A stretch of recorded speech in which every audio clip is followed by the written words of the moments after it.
इसको समझने से पहले ये जान लेते हैं कि फंडामेंटल राइट्स का मतलब क्या है। हमारे कॉन्स्टिट्यूशन में कुछ फंडामेंटल राइट्स हमको दिए गए हैं।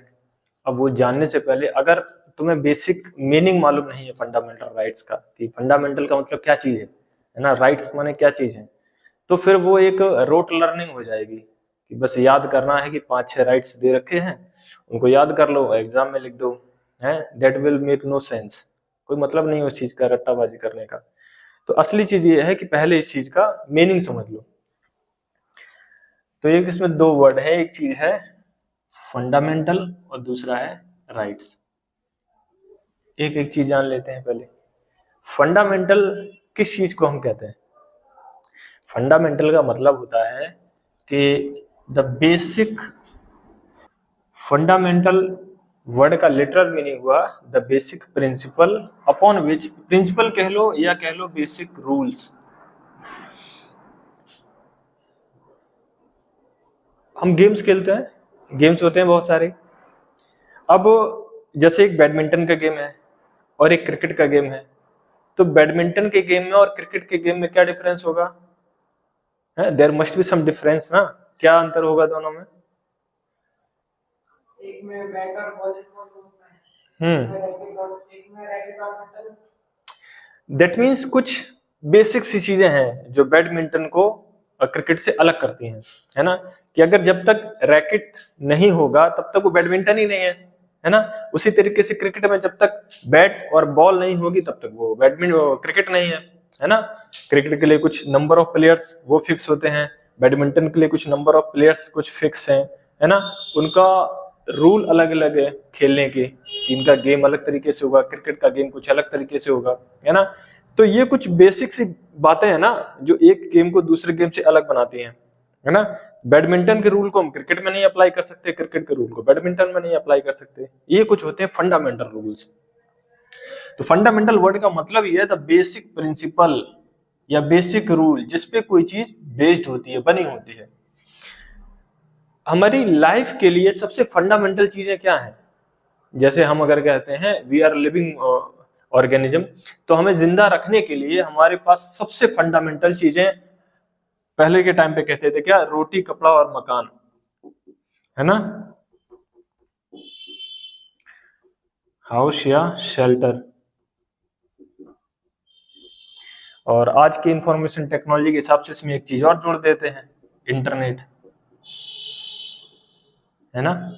रोटी कपड़ा मकान और इंटरनेट, ये चार चीजें हमारी लाइफ के लिए फंडामेंटल है ना।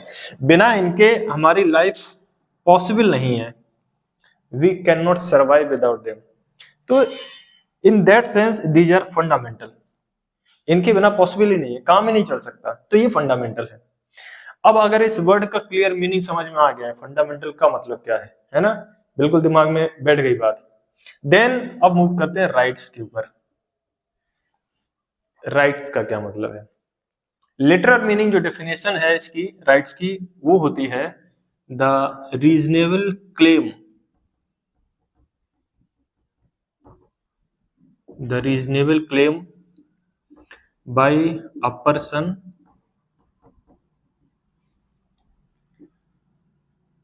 that is recognized by society, recognized by society and sanctioned by law।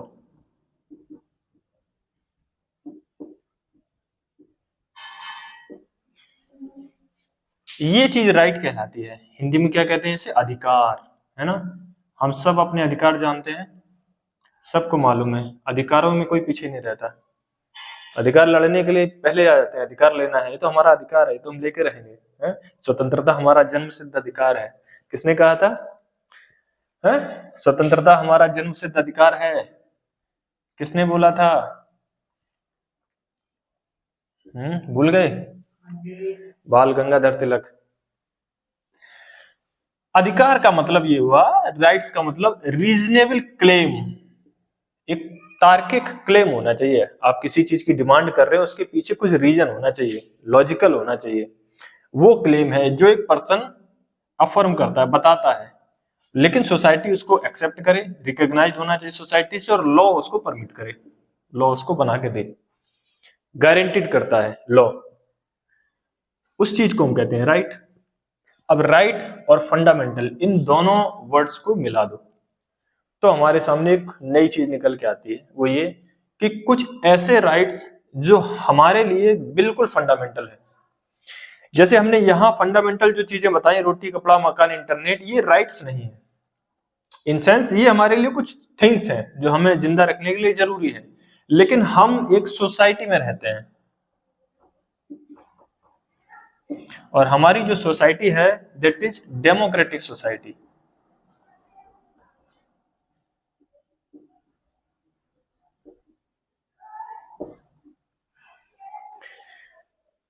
Her society के अपने कुछ रूल्स होते हैं, बिना रूल्स के कोई सोसाइटी गवर्न ही नहीं करती है।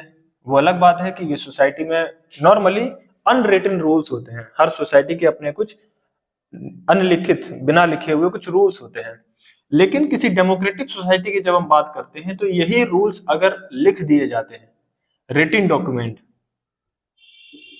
इन्हीं रूल्स को लिख दो, written document of the rules, इसी चीज को हम कॉन्स्टिट्यूशन कहते हैं।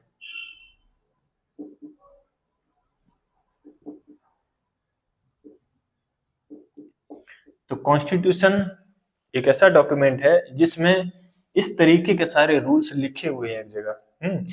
अब दरअसल हमें सोसाइटी में रहना है तो सिर्फ जिंदा थोड़ी रहना है, हमें डेवलप भी तो करना है, ग्रोथ करनी है हमें अपनी। तो डेवलपमेंट किस तरीके से हो सकता है?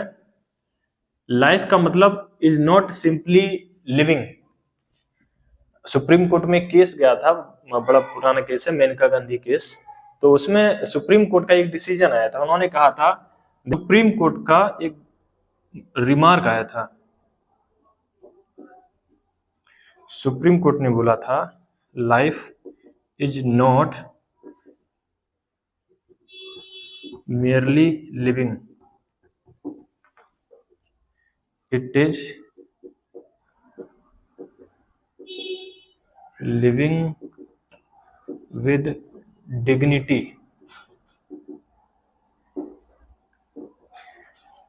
जिंदा रहने का मतलब सिर्फ जिंदा रहना नहीं है, सम्मान के साथ जिंदा रहना है। It is living with dignity. Dignity बड़ी जरूरी चीज है। डिग्निटी का मतलब ऐसे समझ सकते हो,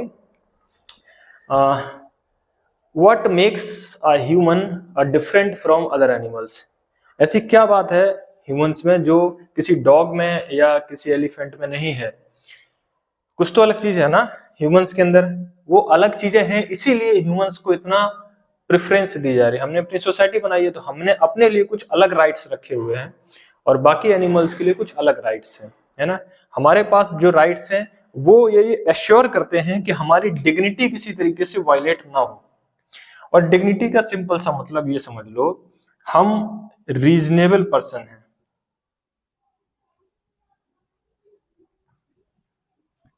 क्योंकि हमें सोचना आता है, हमें तर्क करना आता है, लॉजिक करना आता है, हमें समझना आता है, हम रीजन कर सकते हैं। रीजन का मतलब है रैशनैलिटी, समझ लो रैशनैलिटी क्या चीज होती है?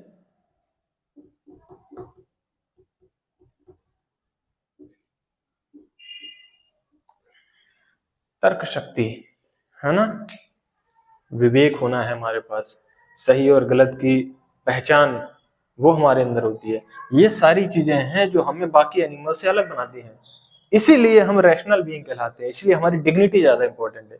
तो हमें जिंदा रहने का मतलब सिर्फ जिंदा रहना नहीं है, but living with dignity, dignity के साथ जिंदा रहना। और ये जो फंडामेंटल राइट्स हमको दिए गए हैं, ये इस बात को एश्योर करते हैं कि किसी भी पर्सन की डिग्निटी वायलेट ना हो while living in that society। हम एक डेमोक्रेटिक सोसाइटी में रहते हैं तो हमारी डिग्निटी पे कोई भी कॉम्प्रोमाइज ना हो किसी तरीके का। अगर होता है तो हम किसी रेस्पेक्टिव कोर्ट में जाके अपील कर सकते हैं, उसके लिए प्रोविजंस है। अच्छा, कौन कौन से राइट्स हैं हमारे पास जो फंडामेंटल राइट्स हैं कॉन्स्टिट्यूशन में लिखे हुए हैं? तो टोटल 6 फंडामेंटल राइट्स हैं।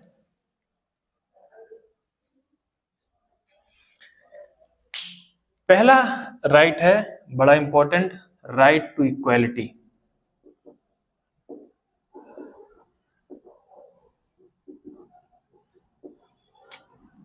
दूसरा है राइट टू फ्रीडम।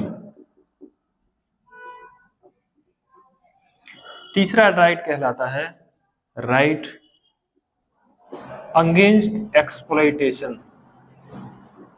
अभी बता रहे हैं तीनों सबका मतलब क्या होता है। Right against exploitation. चौथा है राइट ऑफ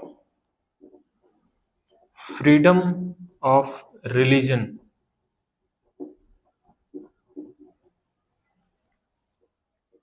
नेक्स्ट है कल्चरल एंड एजुकेशनल राइट।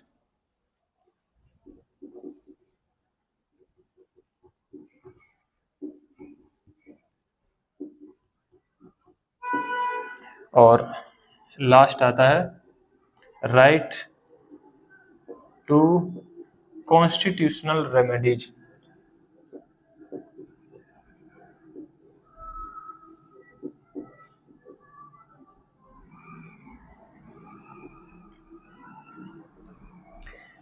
हमारे इंडिया की कॉन्स्टिट्यूशन में इतने फंडामेंटल राइट्स दिए गए हैं, अलग अलग कंट्री में अलग अलग है। जैसे सबसे बढ़िया जो कॉन्स्टिट्यूशन अभी माना जाता है वो साउथ अफ्रीका का है। साउथ अफ्रीका में बहुत एक्सटेंसिव फंडामेंटल राइट्स दिए गए हैं। बहरहाल उनका चूंकि बाद में बना था कॉन्स्टिट्यूशन, हमसे कई साल बाद में बना था, उनका कॉन्स्टिट्यूशन वर्ल्ड का बेस्ट कॉन्स्टिट्यूशन कंसिडर किया जाता है। हमारे यहाँ इतने फंडामेंटल राइट्स हैं, अभी इसको और है फंडामेंटल राइट्स को बढ़ाने का डिबेट चल रही है। अब चूंकि ये राइट्स कौन डिसाइड करेगा, ये राइट्स हम सोसाइटी वाले तो डिसाइड करेंगे, और सोसाइटी का मन से यहाँ से हमने जो रिप्रेजेंटेटिव चुन के भेजे हैं लोकसभा में, राज्यसभा में, हमारे लेजिस्लेचर में, या जब ये संविधान बनाया गया था, ये कॉन्स्टिट्यूशन जब बनाया गया था तो कॉन्स्टिट्यूशनल असेंबली जो थी उसमें जो मेंबर्स थे उन सब ने आपस में डिबेट की, बहस की, और उसके बाद ये राइट कंसेंसस से डिसाइड हुए थे, सर्वसम्मति। उसमें कोई वोटिंग नहीं हुई थी कि भाई इस राइट के लिए वोट करो, भाई जितने ज्यादा वोट होंगे वो मेजोरिटी में जीत गए तो ये कॉन्स्टिट्यूशन में लिख दिया जाएगा, अगर मैं मेजोरिटी में नहीं आया तो कॉन्स्टिट्यूशन में नहीं लिखा जाएगा। ऐसा नहीं किया था। इन लोगों ने उस मुद्दे को तब तक डिस्कस किया था और तब तक उसको फ्लेक्सिबल रखा था कि जब तक कि सबकी सहमति ना हो जाए। कंसेंसस होना जरूरी है। सारे के सारे राइट्स तब निकाल के रखे गए हैं। इक्वालिटी सबसे इंपॉर्टेंट बेसिक राइट है। राइट टू इक्वालिटी ये कंफर्म करता है कि हमारी सोसाइटी में रूल ऑफ लॉ रहे, rule of law, not of man. Rule of man ना हो जाए कहीं। रूल ऑफ लॉ का मतलब जो लॉ है वो सबके लिए लॉ है ना। मैन का रूल का मतलब है कि जो एक आदमी बैठा है वो मनमानी कर रहा है, टायरनी जैसा हो जाएगा, तानाशाह की तरह काम करेगा, है तो that is not rule of law. Equality decide करती है, राइट ऑफ इक्वालिटी इस चीज की गारंटी देता है कि हमारी सोसाइटी में जितने लोग रह रहे हैं, इस डेमोक्रेसी में जितने लोग रह रहे हैं, उनके लिए लॉ की तरफ से कोई डिस्क्रिमिनेशन नहीं होगा किसी भी बेस में, चाहे रिलीजन के बेस पे हो, चाहे एजुकेशनल बैकग्राउंड के बेस पे हो, चाहे वो कौन सी भाषा बोलते हो उसके बेस पे हो, चाहे वो कौन सा रिलीजन प्रैक्टिस करते हो, या उनका जेंडर कुछ भी हो, किसी भी मामले में कतई डिस्क्रिमिनेशन नहीं कर सकते हैं। लॉ की नजर में सारे इक्वल है, वो इक्वालिटी है। Right to freedom, restrictive freedom होती है। अब फ्रीडम का मतलब एब्सोल्यूट फ्रीडम नहीं है कि हम जो चाहे वो कर दें, है ना, वो फ्रीडम नहीं होती है। फ्रीडम का मतलब कुछ लिमिटेशंस है, कुछ बाउंड्रीज हैं।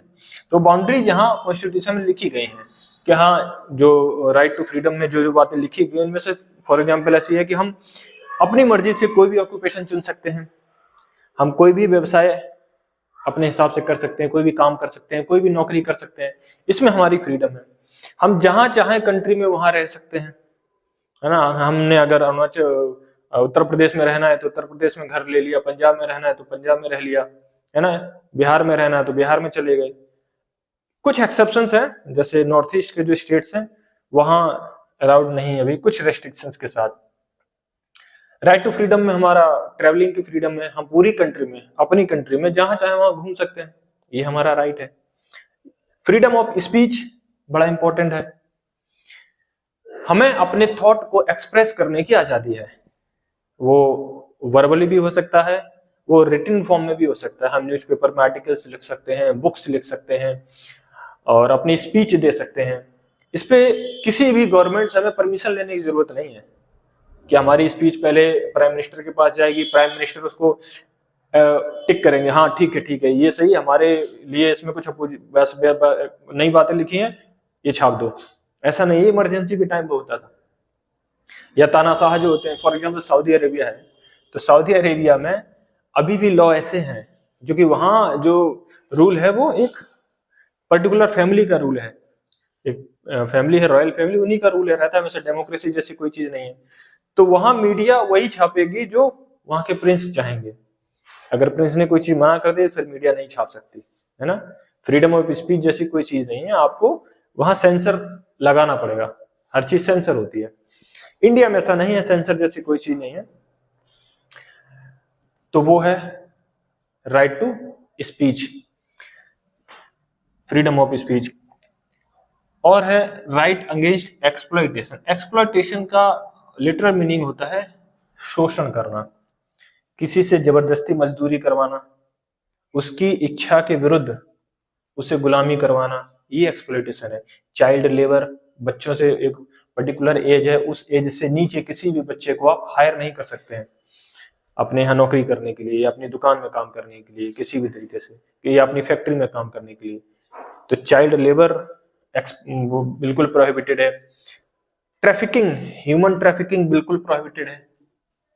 ह्यूमन ट्रैफिकिंग का मतलब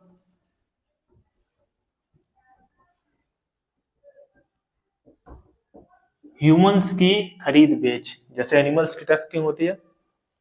एनिमल्स हमारे यहाँ एक प्रॉपर्टी की तरह से होते हैं कि हमारी भैंस है, जब तक मन किया हमारे पास है, जब हमारा मन हुआ उसको बेच दिया, हमने पैसे ले लिए, तो वो हमारे लिए प्रॉपर्टी है। उसके पास ही फंडामेंटल राइट नहीं है ना। लेकिन वो हम अपने किसी ह्यूमन के साथ नहीं कर सकते हैं कि इस बच्चे को मन हुआ बेच दिया, है ना, ऐसा नहीं कर सकते। वो हमारा फंडामेंटल राइट का वायलेशन, इसलिए ये फंडामेंटल राइट दिया गया है कि ये करना अगेंस्ट द कॉन्स्टिट्यूशन है। रिलीजन की फ्रीडम है, हम अपनी मर्जी से किसी भी रिलीजन को फॉलो कर सकते हैं, है ना, क्योंकि हमारी कंट्री में एक सेक्युलरिज्म है ना, एक कॉन्सेप्ट, हम सेक्युलर कंट्री हैं।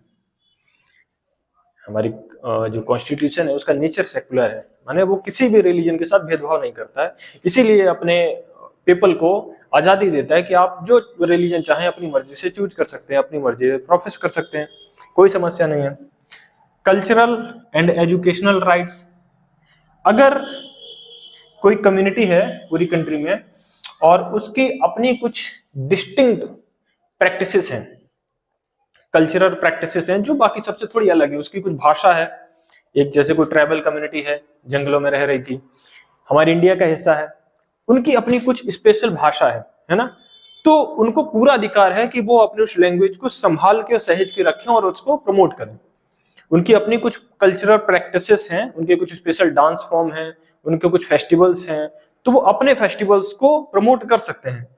उनपे हमारी कंट्री का कोई रूल ऐसा नहीं है कि तुम ये नहीं कर सकते, है ना, सबके लिए अलाउड है। अपनी कल्चरल जो अब यूनिकनेस है उसको बना के रखना है। एजुकेशनल राइट भी फंडामेंटल राइट है, पढ़ाई के लिए आपको किसी भी तरीके का कोई ऑब्जेक्शन नहीं है, पढ़ना एक एजुकेशनल राइट जो है फंडामेंटल राइट में आता है। और आखिरी चीज है कॉन्स्टिट्यूशनल रेमेडी। रेमेडी का मतलब होता है इलाज, उपचार, है ना।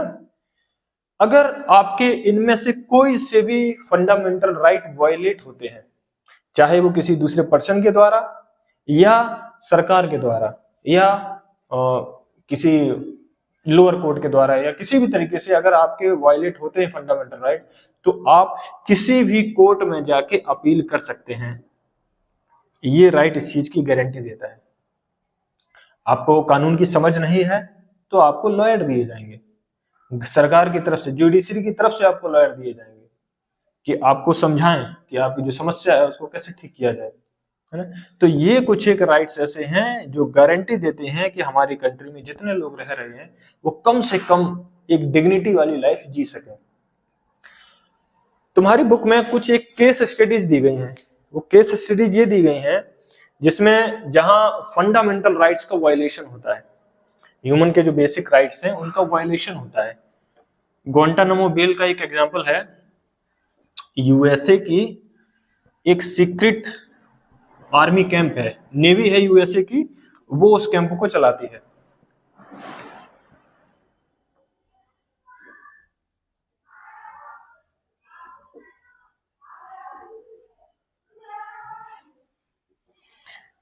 क्यूबा के पास में है ये, यूएसए से नीचे कंट्री पड़ती है, क्यूबा उसके पास है। ये जो ग्वांटानामो बे है ये कंट्रोल है यूएसए नेवी के द्वारा।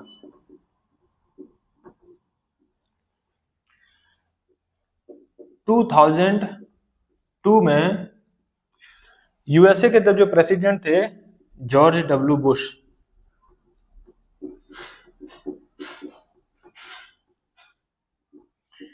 उन्होंने ये प्रिजन है एक्चुअली, बे का मतलब ग्वांटानामो बे उस जगह का नाम है और ये एक प्रिजन है, जेल है, यूएसए की धरती से अलग एक जेल है। इस जेल में कुछ खास किस्म के कैदी रखे गए थे। ये तुम्हें मालूम है दैट यूएसए में सितंबर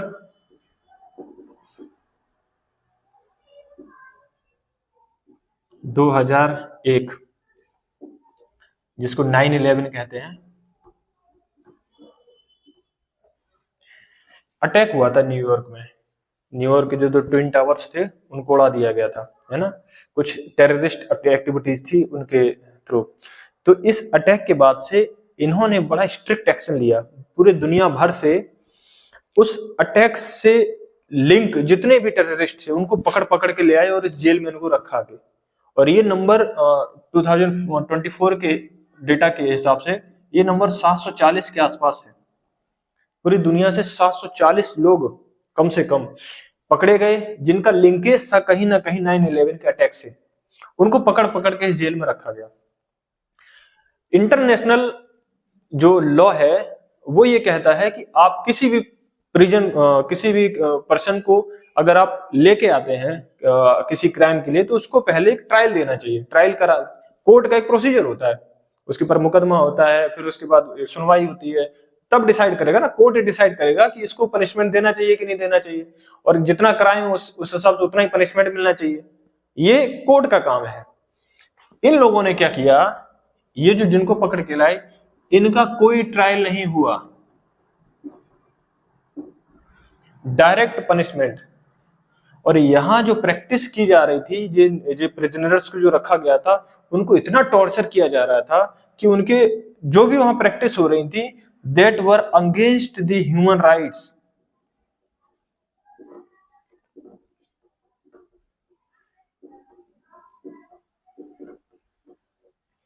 यूएस के भी अपने कुछ लॉ हैं,